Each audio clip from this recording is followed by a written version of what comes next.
আমি নাদিয়া হক সবাইকে আমন্ত্রণ জানাচ্ছি নেক্সাস লেডিস ক্লাবের আড্ডায়। আড্ডা জমে যাবে যখন আপনারা আমাদের সাথে জুমে যুক্ত হবেন, এবং জুমে যুক্ত হলে কি করতে হবে সবকিছুই দেয়া আছে স্ক্রিনে। আমাদের আজকের আড্ডার টপিকটা অনেক বেশি ইম্পর্টেন্ট। হ্যাঁ, এই টপিকটা আসলে যে কোনো সময় খুব কাজে লাগার মতো একটা টপিক। আজকের টপিকটা হচ্ছে চাকরির বাজার। চাকরির বাজার নিয়ে আমি যেমন আমার জন্মের আগেও আমাদের আগের জেনারেশন মানে অনেক কিছু ভোগান্তিতে পড়েছিল বা এখনও পড়ছে। মানে চাকরির বাজারের ব্যাপারটা যদি চলে আসে তখন দেখা যায় অনেক কিছু রিলেট হয়ে যায়, অনেক কিছুই চলে আসে। সো আড্ডা দেওয়ার জন্য তাড়াতাড়ি জুমে চলে আসুন, এবং এই টপিক নিয়ে আড্ডা দিতে আমাদের স্টুডিওতে দুজন চমৎকার বন্ধু আছে, তাদের সাথে আমি পরিচয় করিয়ে দিচ্ছি। আর আপনারা যখন আড্ডায় বসবেন জুমে, তখন অনেকে আছেন নতুন, অনেকেই হয়তো জয়েন করতে পারেন। সো ফোনটাকে কখনো লম্বালম্বি রাখবেন না, একদম আড়াআড়িভাবে রেখে সুন্দর করে বসে আমাদের সাথে আড্ডা দিবেন। আর যখন আপনি কথা বলবেন তখন শুধু আনমিউট করবেন, অন্য কেউ কথা বলার সময় মিউট করে রাখবেন। সো আমি পরিচয় করিয়ে দিচ্ছি আমাদের সাথে কোন দুজন চমৎকার বন্ধু আজকে আছেন। আমাদের সাথে আছেন আফরোজা বেগম, লাইফস্টাইল ইনফ্লুয়েন্সার। কেমন আছেন আপনি? হ্যালো, আলহামদুলিল্লাহ, খুব ভালো আছি। এখানে এসে কেমন লাগছে? অন্যরকম লাগছে। বাংলাদেশে আসার পর সাধারণত আমার এই অপরচুনিটি আসে না। সো নেক্সাসকে অনেক ধন্যবাদ যে এমন একটা অপরচুনিটি করে দেওয়ার জন্য লেডিস ক্লাবের সাথে সংযুক্ত থাকতে পেরে ভালো লাগছে। আমরাও খুবই গ্ল্যাড যে আপনাকে এখানে পেয়েছি, এবং আজকের আড্ডাটা আমার মনে হয় অনেক মজার হবে। এবং আমাদের সাথে আছেন Rotarian Rabeya Akter, librarian, Asian University of Bangladesh. কেমন আছেন আপনি? আলহামদুলিল্লাহ, অনেক ভালো আছি। আপনি? হ্যাঁ, খুবই ভালো আছি। আপনাদের দুজনকে অনেক সুন্দর লাগছে, মানে খুবই ভালো লাগছে, খুব কালারফুল আমাদের চারপাশে। তাই না? কেউ লাগছে অনেক beautiful. Thank you so much. আপা, আপনার কাছে আগে যাই। এই যে ইনফ্লুয়েন্সার, হ্যাঁ, যেটা হচ্ছে অ্যাকচুয়ালি কয়েক বছরে আমাদের দেশে একটু বেশি পরিচিতি পেয়েছে, তাই না? এই ওয়ার্ডটা, এই প্রফেশনটা, আমি প্রফেশন বলবো, সম্মানের সাথেই বলবো, কারণ অ্যাজ এন ইনফ্লুয়েন্সার যারা আছেন তারা কিন্তু যা বলেন, হ্যাঁ, যা দেখান, যা বলেন, তাই কিন্তু অনেকেই ফলো করে, তাই না? হ্যাঁ। সো এটা অনেক ইম্পর্টেন্ট একটা ক্যারিয়ার, প্রফেশন, মানে যাই বলি আমরা। সো আপনার কাছ থেকে একটু শুনতে চাই, আপনি তো এই দেশে থাকেন না, তাই না? আপনি থাকেন হয়তো ইউকে, লন্ডনে। হ্যাঁ। সো কত বছর ধরে ওখানে আছেন? আমি 21 বছর ধরে আছি লন্ডনে। তাহলে আপনার অ্যাজ এন ইনফ্লুয়েন্সার কাজ করা ওখান থেকেই শুরু? জি, একদম। বাহ, চমৎকার। তাহলে তো আমরা অনেক কিছুই জানতে পারবো। সো আপনার জার্নিটা একটু শুনতে চাই। ইনস্টাগ্রামে আমার প্রথম প্রোফাইলটা খোলা হয়েছিল 2014-র দিকে। বাংলাদেশে আমার একটি ফেসবুক গ্রুপ আছে, Bangladeshi ladies in UK. Okay. Because আমি যখন প্রথম ওখানে মাইগ্রেটেড হলাম, আই সাফার্ড আ লট। পরিচিত কেউ ছিল না, তো অনেক ব্যাপার আছে, শুধু নলেজ না থাকার কারণে আমি দেখা যাচ্ছিল সহজ কাজটাও করে উঠতে পারছিলাম না। মানে মনে হচ্ছে ঘুরিয়ে পেঁচিয়ে অনেক কিছু করতে হচ্ছে। এবং তারপরে আরেকটা ব্যাপার ছিল, আমাদের অনেক বাংলাদেশি তো আমরা অনেক কালচারালি ইনভলভ থাকি। ওখানে যাওয়ার পর একদম একা, ঈদ, পুজো, পার্বণ কোনো কিছুতেই অংশগ্রহণ করার মতো অবস্থা নাই। তো যাই হোক, যখন ফেসবুক গ্রুপের ব্যাপারটা শুরু হলো, তখন আমার মাথায় একটা বুদ্ধি আসলো যে কেন না আমি এমন একটা প্ল্যাটফর্ম ক্রিয়েট করি যেখানে আমরা বাংলাদেশি নারীরা থাকবো এবং একসাথে একে অপরকে সাহায্য করব, বিভিন্ন ধরনের বুদ্ধি দিয়ে, পরামর্শ দিয়ে উৎসাহ করব। তো ওই কারণে আমার গ্রুপটা খোলা। তো তখন ইনস্টাগ্রামটা ইউকেতে ওয়াজ ভেরি লাইক আপকামিং একটা থিং ছিল, বিশেষ করে ব্যবসায়ীদের জন্য। সো আমি যখন গ্রুপটা খুলি, I had around 3000 group members at that time. তো তারপরে আমার কাছে মনে হলো, because I started to getting recognition like as a women empowering ব্যাপারটা, যে আমি উইমেন উদ্যোক্তা, নারী উদ্যোক্তাদের নিয়ে কাজ করছি। তো ইনস্টাগ্রামে প্রোফাইল থাকাটাও খুব জরুরি হয়ে গিয়েছিল। তখন আমার ওইটাকে মাথায় রেখে যে আমি গ্রুপটাকে সামনে নিয়ে যাব, এবং আমার যে অভিজ্ঞতা আছে লাইফে, ততদিনে আমি 2003-এ গিয়েছি, 2014-তে it was like more then 10-11 years, right, almost an era. তো অবভিয়াসলি অনেক নলেজ হয়ে গিয়েছিল, অনেক বেশি এক্সপেরিয়েন্স। হ্যাঁ। যে আমি আমার জায়গা থেকে যতটুকু সম্ভব আমি যেই আসবে একটা প্রশ্ন নিয়ে আমি তাকে ওটাতে গাইড Proper করার way তে, হ্যাঁ। চেষ্টা করব। বাহ। হ্যাঁ, তো ওভাবে আমার জার্নিটা শুরু। তারপরে মজার ব্যাপার হলো যখন ইনফ্লুয়েন্সার ব্যাপারটা ওয়াজ হাইপিং ডিউরিং কোভিড, তখন কিন্তু আমরা ঘরে বসে থেকে সবাই ভাবছি কি করব। প্রথমে তো একটা ভয় কাজ করেছে, হ্যাঁ, মানে মনে হয়েছিল লাইফটাই শেষ, না? শেষ, কিছু আর করা যাবে না। রাইট। হ্যাঁ, তো ওই স্টেজটার পরে কিন্তু যখন আমরা একটু বুঝে গেলাম যে হ্যাঁ এখন বোধহয় এভাবে তো আর জীবন চলবে না, we need to do something. তো তখন কিভাবে আর্ন করা যায়, কারণ বাইরে কাজের অবস্থা নাই। তো তখন আমরা অনেক নারীরা বাসায় থেকে কি করা যায় ওটা চিন্তা করছি। অনেকে ফুড রান্না করে ডেলিভারি দেওয়া শুরু করেছে, অনেকে বাসা থেকে শাড়ি জামা কাপড় সেল করা শুরু করেছে। সো তখন আমি আমার প্ল্যাটফর্মটাকে ইউজ করা শুরু করলাম যে আমরা যারা আছি বাসা থেকে কাজ করছি, let's advertise yourself here, যে তুমি কি করছো, প্রমোট করো এটাকে। তো তখন এটা প্রমোট করতে যে ওই জিনিসটা আমাকেও সামহাও এফেক্ট করে গেছে পজিটিভলি। ও ওকে। আমি বাংলাদেশে আসলাম, তখন আমাদের আসা যাওয়ার একটা সুযোগ ছিল আর কি, সুবিধা। তো আসার পরে দেখলাম হঠাৎ করে আমার একটা পোস্ট খুব জনপ্রিয়তা পেয়ে গেল ইনস্টাগ্রামে। ওকে। তো তখন I was like okay what's happening, you know it takes a lot of time কোনো একটা কিছু বিল্ড করা, বা Instagram it's very not easy. হ্যাঁ, তো তখন obviously I was getting good feeling, so আমি আরেকটু ফোকাস হওয়া শুরু করলাম। মানে তখন আপনার আগ্রহটা হ্যাঁ আরেকটু বেড়ে গেল। হ্যাঁ, যখন কাজ করছেন এবং এটা ফল পাচ্ছেন, তখন কিন্তু অন্যরকম হয়ে যায়। আসলে আমরা খুব খুশি হয়ে যাই এবং পজিটিভ এনার্জি আমাদের মধ্যে চলে আসে। রাইট। হ্যাঁ, তো তারপরে হঠাৎ করে একদিন আমি একটা ওখানকার একটা হেয়ার সালন থেকে কল পেলাম। কল মানে আমাকে ওরা ডিরেক্টলি মেসেজ করেছে। আরাবিয়ান একটা স্যালন, নাইটস ব্রিজ হচ্ছে লন্ডনের একটা ভেরি অ্যাফ্লুয়েন্ট এরিয়া, হ্যারোডসের পাশে।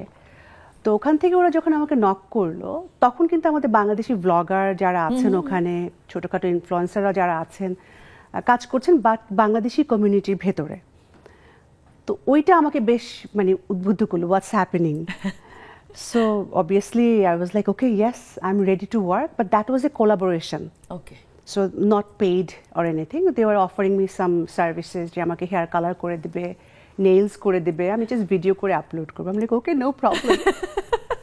সোনায় সোহাগার মতো হয়ে গেছে। খুবই এক্সাইটিং ব্যাপার না? হ্যাঁ একদম, কারণ এগুলো তো আমরা করি সবসময়। এক্স্যাক্টলি। আরো শুনবো, আমার খুব ইন্টারেস্টিং লাগছে আপনার এই পুরো জার্নিটা, আরো শুনবো, একটু আপার কাছ থেকেও শুনি। আপা আপনি বলেন আপনার এই যে প্রফেশনাল লাইফ, হ্যাঁ, কখন থেকে শুরু হয়েছে এবং প্রথম আপনি কি করেছিলেন, কি দিয়ে স্টার্ট করেছিলেন আপনার professional life? Thank you. Actually আমি স্টুডেন্ট লাইফ থেকে মানে জয়েন্ট হয়ে গেছি। আচ্ছা। আমার কিছু ডিফারেন্স কিছু ইচ্ছা ছিল, যেমন আমি কমার্সের স্টুডেন্ট, তো স্বাভাবিক আমি এটা নিয়েছিলাম যে আমি কমার্সের দিকে যাব, সিএ করব। তো আমার যখন আমি পরীক্ষা দিয়েছি, রেজাল্ট বের হতে কিছুদিন দেরি, কিছু মাস, তা আমি আবার বসে থাকতে অভ্যস্ত না। তো পাশের বাসার আমার এক আপু বললো যে তুমি তো বসে আছো, একটা কোর্স আছে information science and library management, এই 6 মাসের কোর্স, তো তুমি এটা বসে আছো, এটা করো। তা আমি আমার যথারীতি বাবাকে বললাম যে বসে আছি, আমার বের হবে রেজাল্ট, তার আগে আমি এটা একটু করি। জাস্ট শখের বসেই সেখানে গিয়েছিলাম। তো ওইখানে অ্যাডমিশন দিয়েছি, রেজাল্ট দিয়েছে। যখন অ্যাডমিশনের পরে আমি যখন ভর্তি হতে গিয়েছি মানে সব কিছু নিয়ে, তখন আমাদের ওখানকার স্যাররা বলল যে আপনার তো রেজাল্ট অনেক ভালো, তো আপনি এটা 6 মাসের কোর্সটা কেন করছেন? তা আমি বললাম যে আমার তো রেজাল্ট বের হবে, তারপরে তো আমি সিএ করব, এটা আমার জাস্ট শখের বশে আমি জাস্ট একটা কোর্স করে রাখলাম। তো সে বলতেছে যে না, আপনি হায়ার যেমন পোস্ট গ্রাজুয়েট ডিপ্লোমা সেটা করেন, যেটা মাস্টার্সের সমপর্যায়ে। তা আমি স্যারকে বললাম স্যার আমি তো অ্যাডমিশন পরীক্ষা দিয়েছি, সব কিছু রেজাল্ট বেরিয়েছে এটার উপরে 6 মান্থ, তা আমি ওইটা কীভাবে করব? বলে আপনি চাইলেই করতে পারবেন, যেহেতু আপনার রেজাল্টগুলো অনেক ভালো, আমরা এটা কনসিডার করব, আপনি পারবেন। তো ওই স্যার অবশ্য এখন নেই, তো ওনার এটাতেই আমি নিয়েছিলাম। নেওয়ার পর সেখানে অনেকের সাথে পরিচয়, বিভিন্ন আইসিডিডোরে বিভিন্ন লাইব্রেরিতে ভিজিট করা হলো, ঢাকা ইউনিভার্সিটি সব জায়গায়। তো জিনিসটা আমাকে সবাই খুব উৎসাহিত করলো যে এটা করো। তো আমার তো আসলে আমার যেটা টার্গেট সেটাই করব। তো এটা করতে গিয়ে তো আমাকে বিভিন্ন জায়গায় ঘোরানোর পরে আমার কাছে আস্তে আস্তে এটা ভালো লাগলো। ভালো লাগার পর তারপর আমি আবার এটার উপরে মাস্টার্স করলাম। এর ভিতরে আবার জবেও ঢুকে গেলাম, তখনও মাস্টার্স কমপ্লিট করিনি। তো আমার টার্গেট ছিল 1 ইয়ার। আচ্ছা, 1 ইয়ার করবো, জিনিসটা কি সবাই যখন বলছে, বাট 1 ইয়ার পরে আমি আমার সিএটা কন্টিনিউ করব। শখের বশে ইউনিভার্সিটিতে জয়েন করলাম, কিন্তু খুব ছোট তো তখন আমি, যেহেতু মাস্টার্স করিনি। তো সেখানে গিয়ে যেটা হলো, আমি তখনও লাইব্রেরিয়ান ছিলাম না, বাট ছিলাম কিন্তু লাইব্রেরির হেড ছিলাম। তো স্বাভাবিক স্টুডেন্টরা তখন তো নতুন প্রাইভেট ইউনিভার্সিটি, আজ থেকে সেই 29 বছর আগের বিষয় আমি বলছি। তো এমবিএর স্টুডেন্ট যেমন চৌধুরী জাফরুল্লাহ শরাফত আপনারা চিনেন, তার ছোট ভাই ছিল আমার স্টুডেন্ট আমাদের ভার্সিটির। তারপর বিভিন্ন এমপিদের, মন্ত্রী এবং 2 প্রধানমন্ত্রী পিএস আমাদের স্টুডেন্ট ছিল। তো ওরা তো স্বাভাবিক আমার চেয়ে অনেক বড়, এসে ম্যাডাম বলতো, এই বলতো। আমি তখন ছোট, আমার খুবই ভালো লাগতো, আমিও বড় হয়ে থাকতাম। একদিন সবচেয়ে মজার কথা, ফার্ম গেটে আমি কোনো একটা কারণে আসছি, তো আমি যাচ্ছি, লম্বা যে বিআরটিসির লাইন ছিল, আমি যাচ্ছি, সবাই বলছে আসসালামু আলাইকুম ম্যাডাম, আসসালামু আলাইকুম ম্যাডাম। সবাই আমার দিকে তাকায় যে ছোট একটা মেয়ে, এই বড় বড় ছেলেরা ম্যাডাম ম্যাডাম বলছে। আমিও তাদের চিনতে পারছি না, আসলে এত স্টুডেন্টকে তো চেহারা মনে রাখা সম্ভব না। তখন আমি ভাবছি এশিয়ান ইউনিভার্সিটির স্টুডেন্ট নিশ্চয়ই, কারণ ম্যাডাম যেহেতু বলছে, সে যে ম্যাডাম বলা এখনো চলছে না। তারপরও আমাদের ইউনিভার্সিটির ফাউন্ডার, উনি তখন বিদেশ থাকতেন, কারণ 3 মাস পর পর এমনি আসতেন, একটু দেখতেন। তো ওনার সাথে পরিচয় হলো। তো ওনাকে আবার অ্যাকাউন্টস সবাই একটা মিটিং করলো আমি জয়েন করা 3 মাস পর।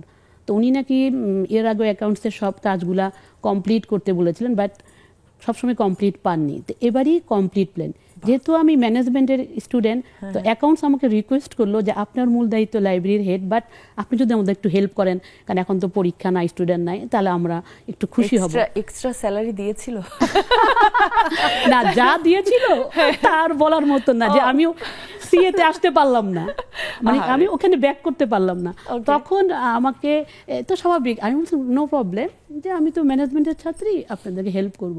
1 মাস আমি ওখানে ওনাদের হেল্প করলাম। তো ইউনিভার্সিটি যিনি ফাউন্ডার প্রশ্ন করলো, স্বাভাবিক নন প্রফেশনাল একটা কাজ করা। তখন তারা বললো, আমার সাথে তখনও দেখা হয়নি, যে আমাদের এখানে নতুন একজন মেয়ে জয়েন করেছে, অ্যাকচুয়ালি সেই লাইব্রেরিতে, বাট সেই যেহেতু কমার্স ব্যাকগ্রাউন্ড, তাকে আমরা বলেছি হেল্প করতে। তো তার জন্য তখন সেখানে বোর্ড মিটিংয়ে ডিসিশন হয়ে গেল আমাকে অ্যাকাউন্টসে নিয়ে নিবে। তো আমি তো তখন ছোট, আসলে কোথায় যাব, আমার তো মূল টার্গেট। মানে আপনার এই শুরুটাই অনেক ইন্টারেস্টিং, তাই না? খুবই মানে একদিক থেকে আরেক দিকে আপনাকে নিয়ে একটু একটু করে টানাটানি, এরকম একটা ব্যাপার।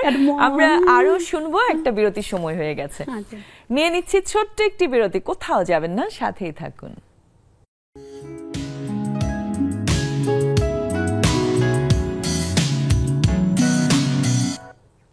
আবারও ফিরে এলাম আমাদের আড্ডায়। আড্ডা অনেক ইন্টারেস্টিং হয়ে গেছে অলরেডি। আমার তো ব্রেক নিতেও ইচ্ছে করছিল না, তারপরেও নিতে তো হয়। সো আপনারা যারা আমাদের সাথে আড্ডা দেওয়ার জন্য অস্থির হয়ে আছেন, তাড়াতাড়ি জুমে চলে আসুন। জুম আইডি এবং পাসওয়ার্ড দেওয়া আছে স্ক্রিনে। আপা, আপনি বলছিলেন, শেষ করুন, তারপর আবার ওনার কাছে যাবো। হ্যাঁ, তো আমি ডিসিশন নিতে পারছিলাম না, কারণ ভার্সিটি সবাই এত ভালো, আমি কোন ডিপার্টমেন্টে যাব। তা আমি ডিসিশন নিয়েই ফেলছিলাম, যেহেতু ব্যাকগ্রাউন্ড কমার্স, আমি সেখানেই যাব। তখন ওখান থেকে আমাদের এক ডিরেক্টর পর্যায়ে একজন স্যার বললেন যে তোমাকে নিয়ে তো এরকম হচ্ছে, তোমার ডিসিশন কি? তা আমি অবভিয়াসলি, যে আমি যেহেতু কমার্স ব্যাকগ্রাউন্ড, সেখানে অ্যাকাউন্টসে যাব। তখন উনি আমাকে পরামর্শ দিল, হ্যাঁ ওখানে তুমি যেতে পারো, সব কিছু ভালো, সবাই ভালো, বাট ওখানে তো তুমি অনেক লোকজন, সেখানে তুমি সেকেন্ড পজিশনে, বাট তুমি এখানে ফার্স্ট পজিশন, বা তোমার সব কিছু আলাদা, একটা হেড, তোমাকে সবাই এটা বলে। তো উনি যখন এই জিনিসটা আমার মাথায় দিয়েছে, তখন মনে হলো যে আমার তো এখানে থাকতে। তারপর বোর্ড মিটিংয়ে আমাকে ডেকেছে যথারীতি আমাদের ইউনিভার্সিটি ফাউন্ডার ভিসি। তো উনি যখন আমাকে প্রশ্ন করছে, তোমার তো যেহেতু 2 পাশে আছে, তোমার ফিউচার প্ল্যান কি, সরাসরি জিজ্ঞাসা করে না, সরাসরি নাও করে না, উনি একটু এই ধরনের, উনি কানাডা থেকে পিএইচডি করে আসতেন। তোমার ফিউচার প্ল্যান কি? তখন তো যেহেতু আমি আগেই জেনে গেছিলাম, আমি বলছি আপাতত আমি লাইব্রেরিতেই থাকতে চাই। বাহ, খুবই ভালো যে উনি আবার সেটা কাউকে চাপিয়ে দেয় না, সবাইকে বলছে ওকে, তার ইচ্ছা যেটা প্রাধান্য, সে খুব ভালো কাজ করছে, করুক। তো এভাবে আমার লাইব্রেরিতে থেকে যাওয়া। এর আগে অবশ্যই আমি আমার নিজস্ব কলেজেও ছিলাম কিছুদিন, ICDDRB-তেও ছিলাম, ওকে সেম ইয়াতে লাইব্রেরিতে। পজিশনে, মানে হ্যাঁ, কিন্তু ইউনিভার্সিটিতে আসার পর ওই যে ম্যাডাম এটা খুব ভালো লেগে গেছে। ইভেন দেশে বিদেশে বাংলাদেশে যে প্রান্তে যায়, ইভেন আমি বাংলাদেশের সবার জন্য আপনি এখন ম্যাডাম না, ওখানে আমাদের স্টুডেন্টরা আছে। হ্যাঁ, হ্যাঁ। ইভেন ব্রুনাই কিন্তু তেমন একটা যায় না। ব্রুনাই বিভিন্ন ইউনিভার্সিটিতে গিয়েছি, ওখানে আমি মানে খুব অবাক লাগছে, ম্যাডাম আপনি মানে তারপর আমি ঢাকা ভার্সিটি থেকে এই সাবজেক্টে মাস্টার্স করে ফেললাম, কনভার্সন করলাম এবং এখানেই থেকে গেলাম। এবং ইভেন আমাকে পাবলিকেও কিন্তু ডেকেছিল, বাট আমি যাইনি। কেন যাইনি? ওই যে আপনি বললেন স্যালারি কি পেয়েছিলেন, বললাম না এমন কিছু পেয়েছি, সেটাই বলা দরকার। তিনিও আরেক নারী।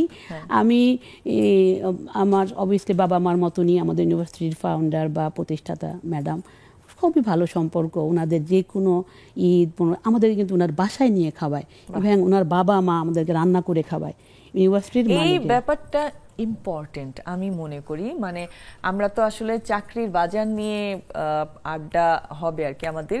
এই চাকরির বাজারের যে ব্যাপারটা আমার মনে হয়, আমি বিভিন্ন সেক্টরে জব করেছি, হ্যাঁ, মানে একদম এয়ারলাইন্স থেকে শুরু করে 4 হুইলার্স 2 হুইলার্স, মানে চ্যানেল, বিভিন্ন জায়গায় আমার ভালো লাগে বিভিন্ন সেক্টর থেকে এক্সপিরিয়েন্স নিতে। হ্যাঁ, খুবই ভালো লাগে।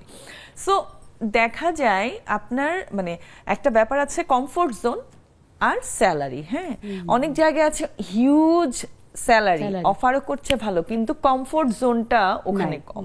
এই যে আপা বলছিলেন না, উনাদের যিনি নারী বস ছিলেন, হ্যাঁ ফাউন্ডার, এই যে ওনার যে ভালোবাসাটা ওনার এমপ্লয়ীদের জন্য যে একটা আবেগ কাজ করেছে, ওটা একটা আপনাদের কমফোর্ট জোন ছিল, তাই না আপা? এটা খুবই আসলে ইম্পর্টেন্ট। মানে আপনি অবাক হয়ে যাবেন যে ওনারা অবশ্যই ওনারা তো বুঝেন প্রতিষ্ঠিত একটা ইউনিভার্সিটি গড়েছে, ওনাদের বাবা মা, ওনার বাবাও অনেক নাম করা, অনেক বই লিখেছেন। মানে আমার সাথে গল্প করতে, যেহেতু আমি লাইব্রেরিয়ান, বইয়ের বিষয় নিয়ে কথা বলতেন, খাওয়াতেন। এবং ওনার আমাদের ইউনিভার্সিটির যে মালিকের প্রতিষ্ঠাতার মা, ওনারা তো বিদেশে থাকতেন, স্যাররা ওনারা খাওয়াতেন, যে কোনো প্রোগ্রামে ডাকতেন। ইভেন যে আমার বাচ্চা হয়েছে দেখে টাকা দিয়েছে, আমার বিয়েতে পুরো ইউনিভার্সিটি ক্লোজ। ফ্রাইডে ছিল পুরো আপ টু বটম, ইউনিভার্সিটি মালিক যে রেজিস্টার হতো সবাই গিয়েছিল।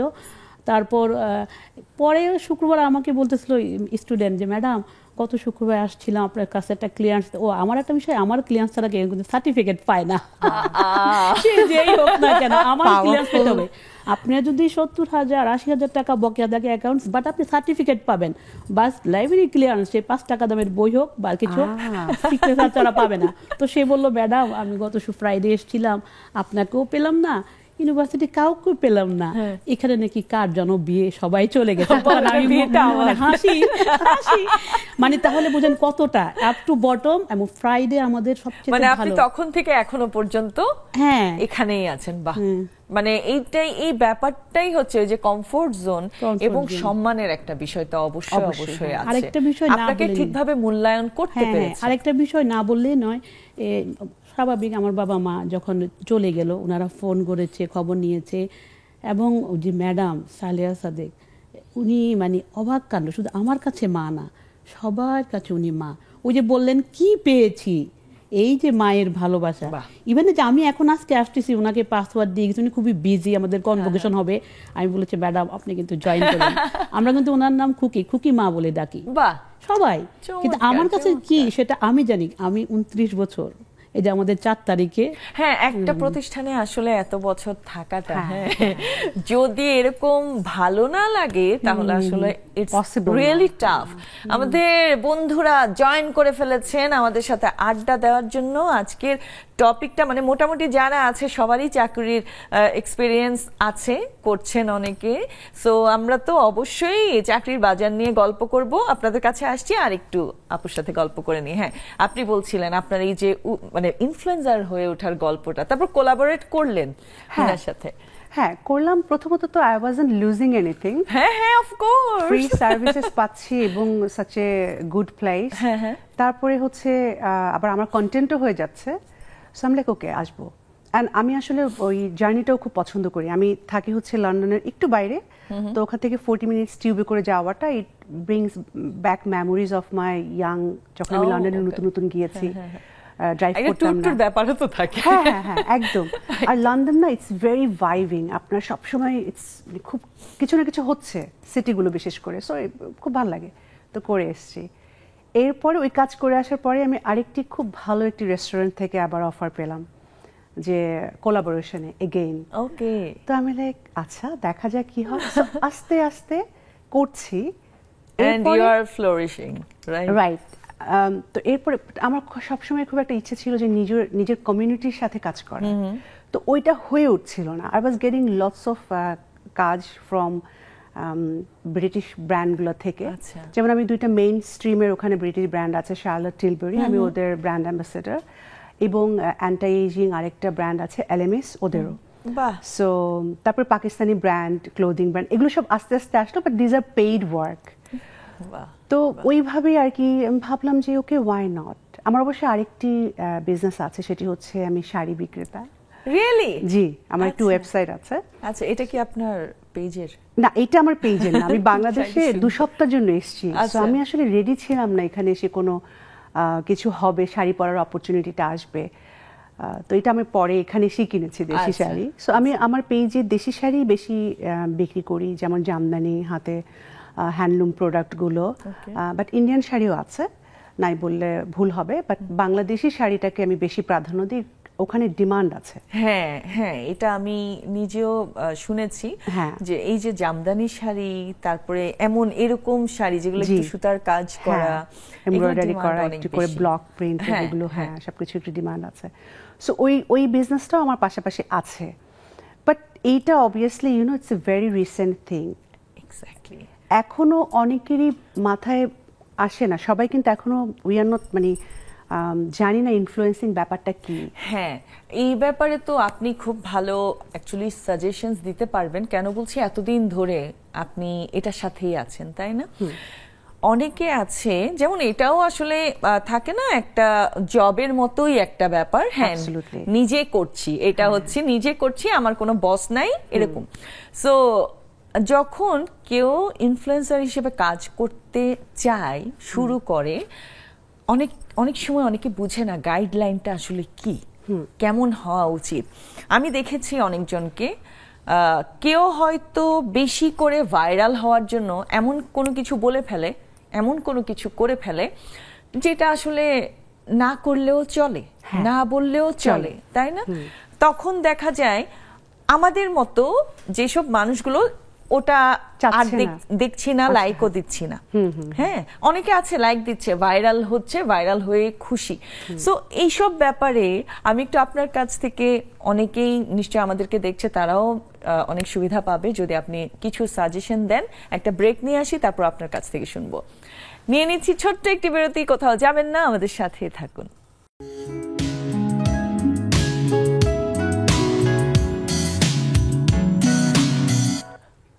আবারও ফিরে এলাম আমাদের আড্ডায়। অনেক আপুরা আমাদের জন্য অপেক্ষা করছেন, আসলে ওরা আড্ডা দিচ্ছে, হ্যাঁ, ওরা ওখানে বসে বসে নিজেরাই কথা বলছে। তো আমি একটু চলে যাই ওদের কাছে। কি সবাই কি গল্প করছেন আপনারা? হ্যাঁ, আমি কিন্তু দেখেছি কি হাসাহাসি করছে সবগুলা। কি নিয়ে এত গল্প বলেন তো, কি নিয়ে হাসাহাসি? আচ্ছা, আগে নেলি আপুর কাছে যাই। নেলি আপু। আসসালামু আলাইকুম নাদিয়া আপা, শুভ সন্ধ্যা। ওয়ালাইকুম আসসালাম, শুভ সন্ধ্যা। বলেন কি নিয়ে এত হাসাহাসি? আজকে ওই মিষ্টি আপার বাসায় যাওয়া নিয়ে হাসাহাসি। আমি তো যেতে পারবো না, সবাই তো দাওয়াত করেছি কিন্তু আমাকে করে নাই। আহারে, এটা কোনো কথা না, তাহলে খেলবো না। যাই হোক, মিষ্টি আপা এই ভুল করতেই পারে না, হয়তো মাথা থেকে একটু ছুটে গেছে। আবার দাওয়াত দিয়ে দেন তো মিষ্টি আপা।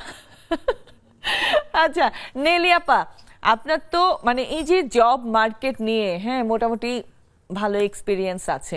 সো আমি জানতে চাচ্ছি আপনার কি মনে হয় এখনকার সিনারিওটা কি, জব মার্কেট এখন কেমন, একটু শুনি। আসলে আমার মনে হয় কি, আগে যতটা সহজ ছিল চাকরিটা, এখন বোধহয় আসলে অনেক কঠিন হয়ে গেছে। কারণ আগে অত প্রতিযোগিতা ছিল না, কিন্তু এখন কিন্তু আমরা সবাই কিন্তু মোটামুটি শিক্ষিত, সবাই চাকরি করতে চায়। তো এখন আমার হচ্ছে প্রতিযোগিতা এই কারণেই বেড়ে গেছে। হ্যাঁ। তো চাকরি পাওয়াটা কিন্তু খুব টাফ হয়ে গেছে এখন, এইটা যে সত্যি কারণে কথা। দেখা যাচ্ছে তো এখন আমরা সবাই চাকরি চাই, কিন্তু আমরা আমার কোয়ালিটি অনুযায়ী আমরা চাকরিটা পাচ্ছি না। হুম, এটাই মনে হয়, কিন্তু চাকরির বাজারটা কিন্তু আসলেই কঠিন হয়ে গেছে কঠিন আমাদের হয়ে জন্য। গেছে। হ্যাঁ, ধন্যবাদ আপা। সুরমা আপা। হ্যাঁ, আসসালামু আলাইকুম, শুভ সন্ধ্যা আপু, সবাই অতিথিদেরকেও শুভেচ্ছা। ওয়ালাইকুম আসলে আসসালাম, আমার শুভ চাকরির সন্ধ্যা। বাজার হ্যাঁ বলেন, আপনিও চাকরির বলেন বাজার আপনার। খুবই কঠিন এখন। হ্যাঁ, চাকরির নামে এখন অধিকাংশ মানুষ হয়রানি হচ্ছে। দেখা গেছে যে তার মেধা অনুসারে ভালো চাকরি পাচ্ছে না। হুম, কিছু মিডিয়া কাজ করতেছে চাকরির বাজার নিয়ে, যে চাকরি দিবে করে তরুণদের অনেক হয়রানি করে টাকা নিয়ে। এগুলি হচ্ছে যে আমাদের সমাজের জন্য এখন খুবই একটা যন্ত্রণাদায়ক হয়েছে। আর হচ্ছে যে এতে বেকারের সংখ্যা আরো বেশি দিন দিন বৃদ্ধি পাচ্ছে। মানে হ্যাঁ, চাহিদা অনুসারে চাকরি নাই আমাদের দেশে। আরেকটা বিষয়, আর মেয়েদের জন্য হচ্ছে যে চাকরি, সুইটেবল পরিবেশে চাকরি পাওয়া এখন মানে চাকরি হয়, দেখা গেছে যে বেশি বেতনের চাকরি হয়, কিন্তু তার যে নিরাপত্তার বিষয়গুলা ওইগুলি থাকে না। তো যার জন্য এই বিষয়ের জন্য কিছু মেয়ে ঝরে যাচ্ছে চাকরির ক্ষেত্রে। আর আরেকটা বিষয় হচ্ছে যে চাকরির বাজারে দেখা গেছে যে শুধু মেয়েরাই, আমি এটা খারাপ ভাবে নিবেন না কেউই, দেখা গেছে যে মেয়েরাই সহজেই টিকে যাচ্ছে, আর পুরুষরা ঘরে বেকার পাশ করে করে বেকার বসে আছে, কোথাও ভালো চান্স পাচ্ছে না। যার জন্য ওই আমাদের পরিবার মেয়েদের উপর একটু বেশি ইয়ে হয়ে যায়। আর ডিপেন্ডেন্ট। মেয়েদের পরিবেশটা থাকতে হয় চাকরির জন্য। বললাম একদম, না যে বেশি একদম ঠিক। বেতন চাকরি হয়, কিন্তু তার নিরাপত্তার বিষয়টা হ্যাঁ, ইয়ে হয় না। এইটা আসলেই অনেক অ্যালার্মিং একটা বিষয়। ধন্যবাদ, ধন্যবাদ। ওবায়দা আপা, ওবায়দা আপা শুনতে পাচ্ছেন? দিয়াপা শুনতে পাচ্ছি। আসসালামু আলাইকুম। না দিয়াপা, অনেকদিন পর দেখলাম, একটু ডিস্টার্ব করতেছিল তো, মনে হচ্ছে ওর নামটা বোঝা যাচ্ছিল না। রাবেয়া আক্তার আমার বন্ধু। রাবেয়া, ও তোমাকে শুভেচ্ছা এবং অভিনন্দন। বাহ, ও আমার বন্ধু, খুব ভালো বন্ধু আমরা একজন। ঢাকা ভার্সিটি ও ক্লাসমেট। আমাকে মাঝে মাঝে খুব বিরক্ত করে এটা সেটা। আপা কি বলবো বলেন হ্যাঁ, চাকরির বাজার নিয়ে বলেন। আপনি কি সুরমা আপার সাথে একমত কিনা যে অনেক সময় নারীদের আসলে এই যে বললো, হ্যাঁ, যে নারীদের এই যে যাওয়া আসার ব্যাপারটা, হ্যাঁ, জবে অনেক ঘটনা ঘটে যেটার জন্য অনেক নারী পিছিয়েও আছে। হ্যাঁ, জব করার মতো সব কোয়ালিটি থাকার পরেও জব করছে না। সো একটু শুনি। জি জি, আপা, যেখানে চাকরি, যেখানে ট্রান্সপোর্ট ব্যবস্থা আছে বা পরিবেশ ভালো, সেখানে কোনো সমস্যা না। যাদের ট্রান্সপোর্টের ব্যবস্থা নাই, অথবা দূরে বা অন্য কোনো সমস্যা, যাওয়া আসার সমস্যা, অফিসে দেরিতে পৌঁছালে বসের মানে একটা আক্রোশ বা গালাগালি করে বা বলে যে টাইমলি আসতে হবে, তার জন্য শোকজ বা এই ধরনের কোনো অবজেকশন যদি থাকে, তাহলে সেই ক্ষেত্রে নারীদের জন্য অসুবিধা। আর যদি ট্রান্সপোর্ট ব্যবস্থা থাকে বা অফিস কাছে হয়, সেক্ষেত্রে নারীদের জন্য তেমন একটা না। আজকাল অফিসের পরিবেশ নারী উপযোগী হয়েছে, কারণ নারীরা সমানভাবেই কাজ করতেছে। কিছু কিছু ক্ষেত্রে আছে সেটা কমন না আর কি, আনকমন, যে কিছু কিছু জায়গায় কিন্তু নারীদের যেটা পরিবেশ, যে কাজ করার পরিবেশ আছে, কিছু কিছু ক্ষেত্রে তো নারীদের একটা সমস্যা হয়। যেমন ওটা ওকেও হয়তো কিছু আন্ডার এস্টিমেট করতে চাইলো, তো বেতনের ক্ষেত্রে হয়তো কোনো কাগজপত্র যদি কোনো দরকার হয় কোনো কাজের জন্য বা তার অফিসিয়াল কোনো কাজের জন্য, সেখানে হয়তো একটু প্রশাসন বা অ্যাকাউন্টস এগুলি ঠিক মতো মূল্যায়ন করলো না, বা দেরি করলো, বা কথা শুনলো না, এই ধরনের কিছু বিষয় থাকে। কিন্তু এমনিতে চাকরি করার ক্ষেত্রে আমার মনে হয় যে ট্রান্সপোর্ট ব্যবস্থাটাই আসলে যদি হ্যাঁ, দূরে হয় তাহলে সমস্যা নেই। এইটা আসলে এটাই তো সমস্যা। সত্যি কথা। হুম। ট্রান্সপোর্ট। আর যানজটটা আপা দেখেন কেমন যানজট, টাইমলি বের হইলো, টাইমলি সময় মতো তো ওখানে মানে পৌঁছানো যায় না। আমি 2 বাসা থেকে ঘন্টা পিছনে। হাতে নিয়ে বের হতে হয়, 2 থেকে 2.5 ঘন্টা। ধন্যবাদ আপা, জি। ধন্যবাদ। রেবেকা আপা।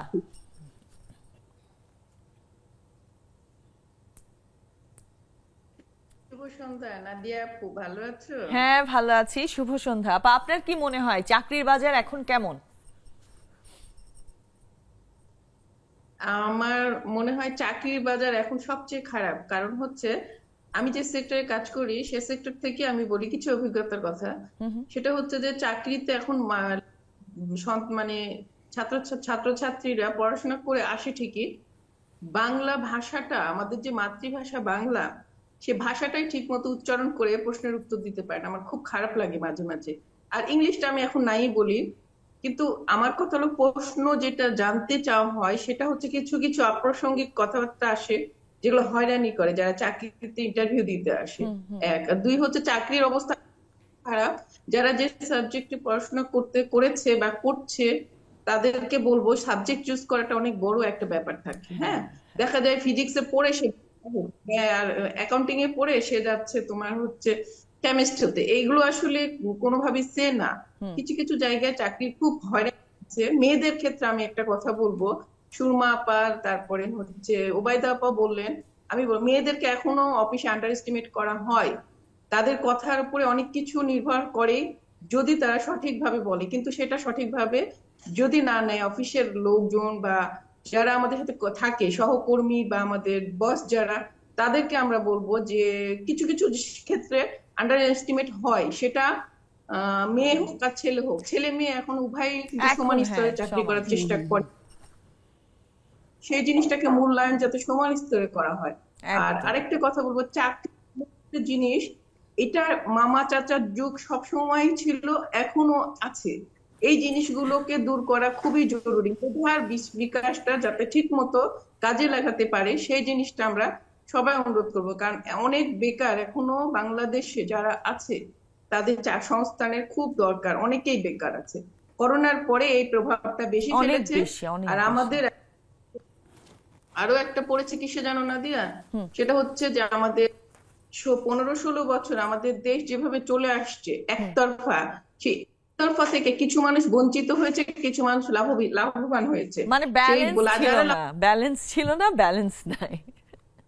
এই জিনিসগুলো আসলে খুব প্যারাদায়ক, মানুষের জীবনে অনেক প্রভাব ফেলেছে। এখনো চলে যাচ্ছে, কিছুটা হয়তো শিথিল হয়েছে, কিন্তু না হওয়ার মধ্যেই বলবো আমি। তবে ছেলে চাকরির খুব সংকট, এটা আমি এক কথাই বলবো। ধন্যবাদ আপা, ধন্যবাদ। রীতা পোদ্দার আপা, আপনার কি মনে হয় বলেন? হ্যাঁ, আপনার কি মনে হয় বলেন? চাকরির বাজার আসলে আগেও এতটা শিথিল ছিল না, এখনো না, এখন হয়তো আর একটু বেশি খারাপ। সো আপনার কাছ থেকে একটু শুনতে চাই, আপনার কি মনে হয়? হ্যাঁ, আসলে চাকরি যখন আমরা মানে টিনেজার ছিলাম, তখন চাকরি যে যখন জয়েন করি, দেখা গেল একটা সাংসারিক কারণে ছেড়ে দিয়েছি, আরো পরপর 2টা ঢুকেছি। আর এখন একটা চাকরি ম্যানেজ করাই মুশকিল হয়ে যাচ্ছে যারা এখনকার নতুন ঢুকছে আর কি, যারা। কারণ তখন একটা কম্পিটিশন একরকম ছিল, এখন কম্পিটিশন আর একরকম হয়েছে। আমাদের সময় দেখা গেল আমরা একটা মানে প্রথম দ্বিতীয় তৃতীয় এরকম একটা ব্যাপার ছিল। এখন হচ্ছে মানে গোল্ডেন, এত গোল্ডেন কিন্তু বেসিক নাই। এইটা একদম ঠিক বলেছেন, এটা আসলে ঠিক বলেছেন, আমি নিজেও রিয়েলাইজ করেছি। ধন্যবাদ আপা। মিষ্টি আপার কথা শুনি একটু। নাদিয়া আপু, অনেক অনেক ভালোবাসা, শুভেচ্ছা। চাকরির বাজার, হ্যাঁ চাকরির বাজার আপু, আমি এই বিষয়ে একটু অনভিজ্ঞ। আমি যখন স্টুডেন্ট অবস্থায় তখন বিয়ে হয়ে গেছে, তারপরে এগ্রিকালচারে ওখানে চাকরি একটা হয়ে গিয়েছিল, এরপরে লালমাটিয়া স্কুল কলেজ ওগুলো আমি সিভি দিতাম, আমার চাকরি হয়ে যেত। এটা হয়তো আমার তকদির ভালো ছিল। তবে হ্যাঁ, চাকরি করেছি আবার ছেড়েও দিয়েছি, আমার কাছে কষ্ট লাগে। আমি স্বাধীন চেতা, ভালো থাকতে ভালোবাসি, চাকরি ছেড়ে দিয়ে। না, আপনি আমার মতো, আমিও করেছি, ছেড়েও দিয়েছি। হ্যাঁ, যে আমাকে আমার হাজবেন্ড দেখুক আমি কোয়ালিফাইড, ওকে এত কষ্ট করতে পারবো। আমার অন্যদের মতো অভিজ্ঞতা কম, তবে চাকরির বাজার নিশ্চয়ই খারাপ। হ্যাঁ, আসলেই খারাপ। আর যারা চাকরি পায় তারা অনেক কষ্ট করে চাকরি করে, যে পরিশ্রমটা দেয় সেই অনুযায়ী হয়তো ইনকাম হয় না, তার সম্মান এটা পায় না। আমরা আশা করবো আমাদের দেশের এটা ওভারকাম করবে, যদিও এটা নিরাশা বলেই আমি মনে করি। তবে কিছু কিছু ফ্রিল্যান্সিং এর ক্ষেত্রে হয়তো এখন অনেকটা ইন্ডিপেন্ডেন্সি হয়েছে। আর আমি মনে করি একটু স্বাধীন, একটু ছোটখাটো বিজনেস যারা আমরা চাকরির দিকে না তাকিয়ে থেকে যদি একটু করতাম, আসলে যার মাথা তার ব্যথা। আমার এই সম্পর্কে অভিজ্ঞতা কম। আমি চাই সবাই ভালো থাকুক, আল্লাহ তাআলা বাংলাদেশে সবাই সুখী সমৃদ্ধ ইন্ডিপেন্ডেন্ট লাইফ লিড করুক। Thank you. ধন্যবাদ আপু, ধন্যবাদ। আরো আপারা আছে, সবার সাথে আড্ডা হবে। একটা ছোট্ট বিরতি নিয়ে এক্ষুনি ফিরছি। নিয়ে নিচ্ছি ছোট্ট একটি বিরতি, কোথাও যাবেন না, সাথেই থাকুন।